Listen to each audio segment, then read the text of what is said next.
ماشاء اللہ ولا حول ولا قوة الا باللہ العلی العظیم۔ اعوذ باللہ السمیع العلیم من الشیطان اللعین الرجیم۔ بسم اللہ الرحمن الرحیم۔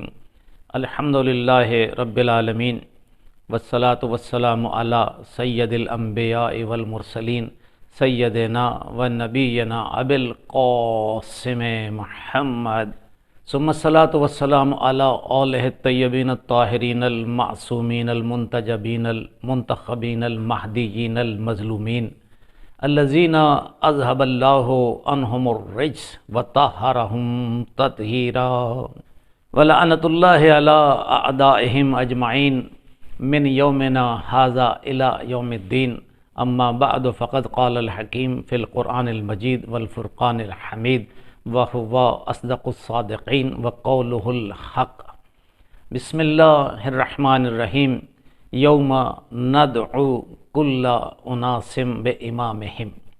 عزیزان محترم، مومنین کرام، شیعان حیدر کرار، پروردگار عالم قرآن مجید میں ارشاد فرما رہا ہے یوم ندعو کل اناس بامامہم۔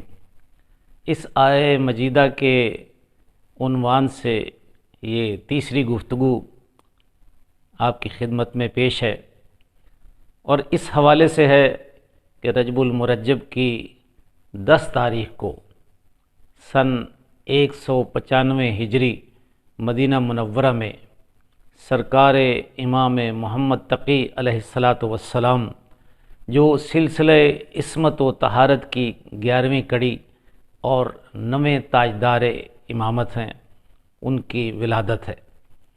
شجر طیبہ میں جیسا کہ آپ کے علم میں ہے کہ آپ کے والد محترم امام علی رضا علیہ السلام ہیں، اور آپ کی والدہ محترمہ سیدہ سبیکہ خاتون، جن کو خود امام رضا علیہ السلام نے خیزران خاتون کا لقب دیا، وہ آپ کی والدہ محترمہ ہیں۔ تاریخ میں موجود ہے کہ آپ کی والدہ محترمہ ایک انتہائی باعفت، معظمہ، عالمہ اور پرہیزگار خاتون تھیں، اور یہ کیوں نہ ہو، یہ تو ایک طے شدہ امر ہے کہ پروردگار عالم نے معصوم کے لیے معصوم کا انتخاب کیا۔ اگرچہ آپ کی والدہ محترمہ اس درجہ عصمت پر نہیں آ سکتی جس میں 14 معصومین علیہ السلام ہیں، لیکن پھر بھی انتہائی پاک باز اور باعفت خاتون، جن کا اس زمانے میں مثل ملنا ممکن نہیں تھا، ان کی آغوش عاطفت میں سرکار نے حیات ظاہری میں آنکھ کھولی، اور پھر جناب امام علی رضا علیہ السلام جو آپ کے والد محترم تھے، انہوں نے ختمی مرتبت علیہ السلام کے بتائے ہوئے اور لوح محفوظ پر رقم شدہ پروردگار عالم کے امر کے مطابق ائمہ طاہرین علیہ السلام کے اسماء میں سے آپ کا اسم گرامی محمد رکھا۔ یوں آپ محمد بن علی موسوم ہوئے۔ آپ کے القابات میں سے ناصح، مرتضی، جواد اور سب سے زیادہ تقی مشہور و معروف ہوا۔ یہی وجہ تھی کہ آپ جناب امام محمد تقی علیہ السلام کے اسم مبارک سے تاریخ عالم میں پہچانے جاتے ہیں۔ عزیزان گرامی قدر، یہ میرے پاک اور معصوم امام اپنے پاک و مطہر آباء و اجداد کی طرح منصوص من اللہ کی بارگاہ سے علم لدنی سیکھ کر آنے والے، اور سرکار کے معجزات اتنے زیادہ ہیں کہ سرکار نے صغیر سنی میں دنیا پر واضح کر دیا کہ آل محمد کے گھرانے کے یہ افراد وارث علم لدنی ہیں۔ پروردگار عالم ان کو اپنا علم دے کر بھیجتا ہے۔ یہی وجہ ہے کہ جناب امام محمد تقی علیہ السلام ابھی 6 سال کے تھے کہ خلیفہ مامون الرشید نے آپ کے والد محترم امام علی رضا علیہ السلام کو جبراً مدینہ منورہ سے بغداد طلب کر لیا۔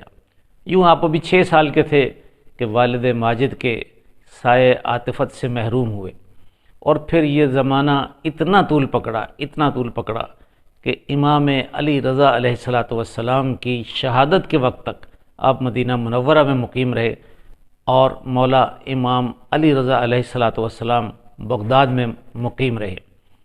مومنین گرامی قدر، امام محمد تقی علیہ الصلاۃ والسلام وہ عظیم ہستی ہیں کہ جنہوں نے انتہائی صغیر سنے میں منصب امامت پر جلوہ گر ہو کر دنیا کو ورطہ حیرت میں ڈال دیا۔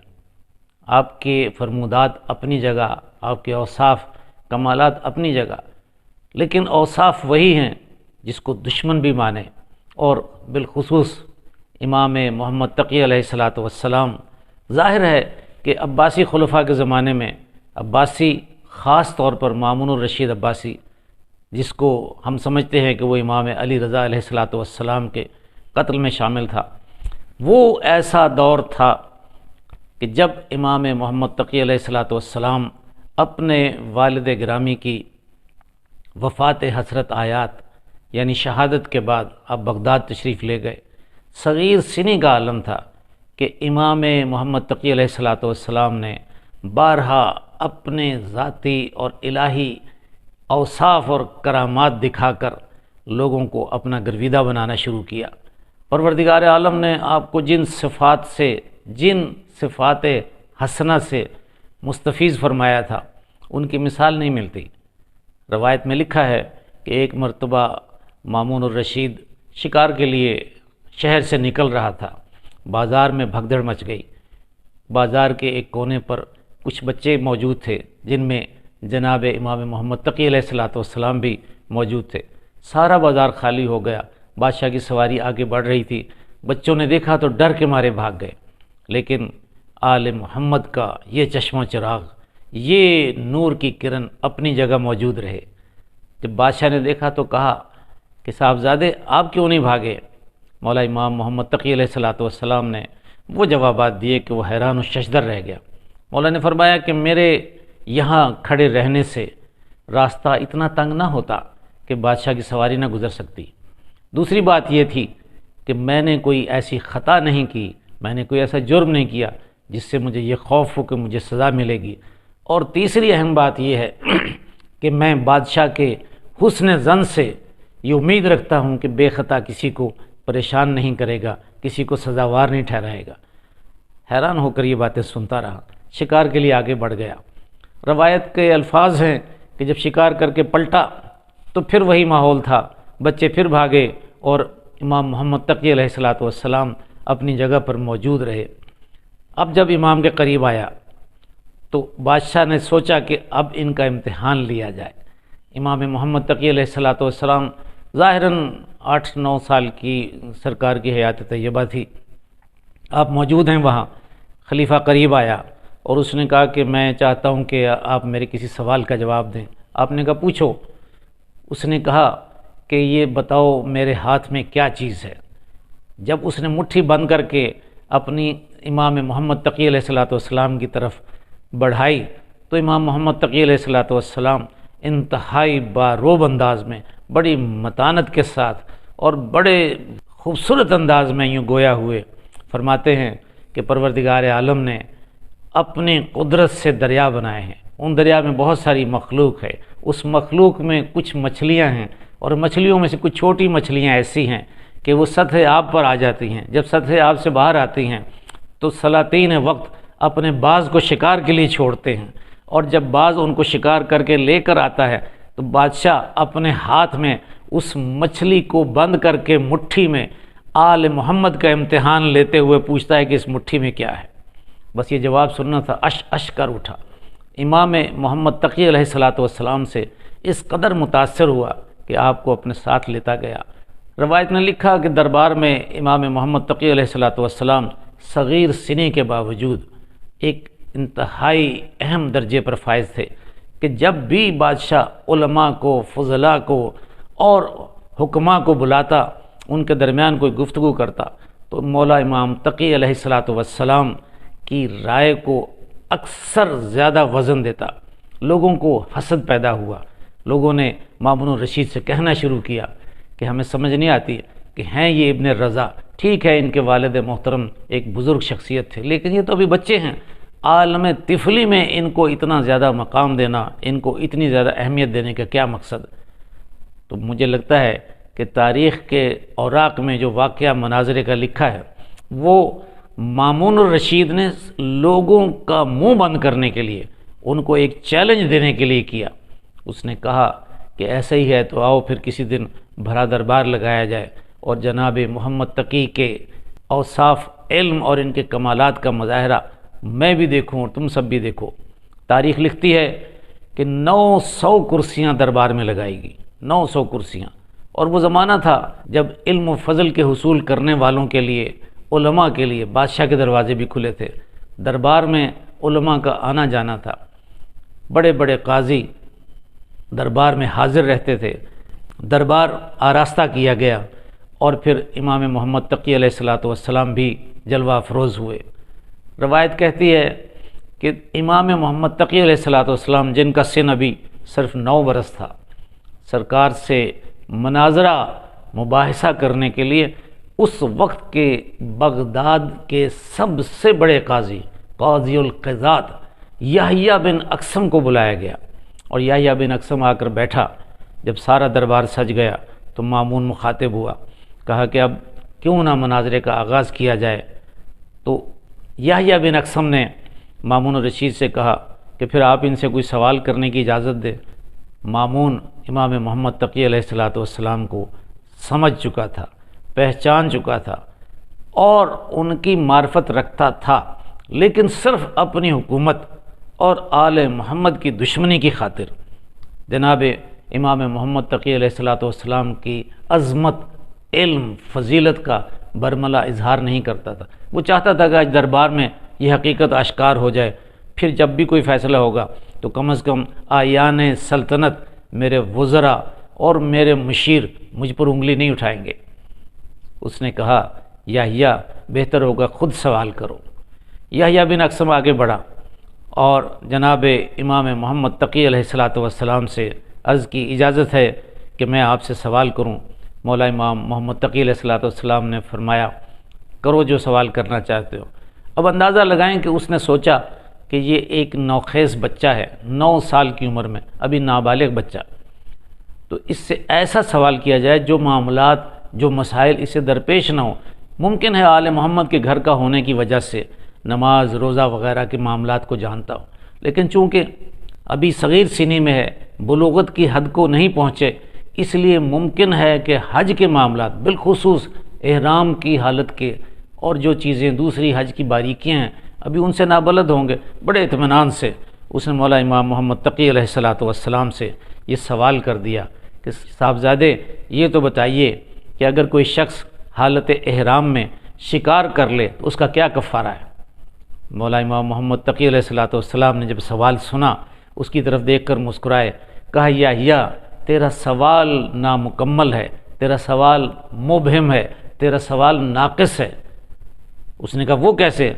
آپ نے فرمایا تو نے یہ تو بتایا ہی نہیں کہ جو شکار کیا گیا ہے وہ ہل میں کیا گیا کہ حرم میں کیا گیا، تو نے یہ تو بتایا ہی نہیں کہ شکار کرنے والے کا احرام حج کا تھا یا عمرے کا تھا، تو نے یہ تو بتایا ہی نہیں کہ شکار کرنے والا آزاد تھا یا غلام تھا، تو نے یہ تو بتایا ہی نہیں کہ شکار کسی پرندے کا کیا گیا، چھوٹے پرندے کا کیا گیا یا بڑے کا کیا گیا، کسی چوپائے کا کیا گیا یا کسی بچے کا کیا گیا، تو نے یہ تو بتایا ہی نہیں کہ شکار دن میں ہوا کہ رات میں ہوا، تو نے یہ تو بتایا ہی نہیں کہ شکار جان بوجھ کر قصدن کیا گیا یا غلطی سے ہو گیا، تو نے یہ تو بتایا ہی نہیں کہ جس شخص نے شکار کیا وہ اپنی اس غلطی پر نادم ہے کہ مصر ہے۔ مولا کے سوالات چل رہے تھے، حیران ہو کر سارا دربار میرے پاک امام کی طرف ششدر ہو کر دیکھ رہا تھا۔ اب سب کے سب خاموش ہو گئے، یحییٰ بھی خاموش ہو گیا۔ مولا نے کہا کہ ان سب کے علیحدہ علیحدہ کفارے ہیں، ہر ایک کے لیے مسائل الگ ہیں، ہر ایک کا کفارہ الگ دینا ہوگا، تو بتا تو دے۔ ہاتھ باندھ کر کہتا ہے کہ جب آپ نے اتنی صورتیں بیان کی ہیں تو ان کے کفارے بھی بیان کر دیجئے۔ یہ ہے آل محمد کے گھرانے کا اعزاز کہ ان کے گھر سے آنے والا ایک فرد جلیل جس کو اللہ نے امامت کی شان بخشی ہو، جس کو اللہ نے امامت کا عہدہ بخشا ہو، وہ اگر صغیر سنی میں بھی ہے تب بھی امام ہے، یہ پنگھوڑے میں بھی امام ہے، یہ آخر وقت تک امام، جن کو اللہ بنا کر بھیجے ان کی امامت پر شک اگر دنیا کرے تو پھر دنیا کی عقل پر افسوس ہوتا ہے۔ عزیزان گرامی قدر، جب مولا نے پھر ایک ایک صورت بتائی، 20 صورتیں بتا کر ہر ایک کا الگ الگ کفارہ بتایا، حیران ہو کر پوچھتا رہا کہ مولا یہ ساری باتیں آپ بجا فرماتے ہیں؟ خاموش ہو گئے درباری سارے۔ پھر امام محمد تقی علیہ السلام نے فرمایا کہ مامون اب بتاؤ میں بھی قاضی سے کوئی سوال کروں؟ یحییٰ بن اقسم نے کہا کہ حضور جیسا آپ پسند فرمائیں۔ مولا نے سوال کیا کہ بتا کیا ایسی صورت ہو سکتی ہے کہ ایک عورت پر کسی مرد کی نظر پڑی صبح کے وقت وہ حرام تھی، ظہر پر نظر پڑی تو وہ حلال تھی، عصر پہ نظر پڑی تو پھر حرام تھی، مغرب پہ پڑی تو پھر حلال تھی، عشاء پہ پڑی تو پھر حرام تھی، آدھی رات کو پڑی تو پھر حلال تھی؟ کوئی ایسی صورت ہے کہ بار بار ایک ہی دن میں ایک عورت بار بار حلال اور حرام ہوتی جائے؟ مبہوت ہو کر مولا امام تقی علیہ السلام کے چہرے کو دیکھنے لگا، کہتا ہے کہ آپ ہی فرما دیجئے۔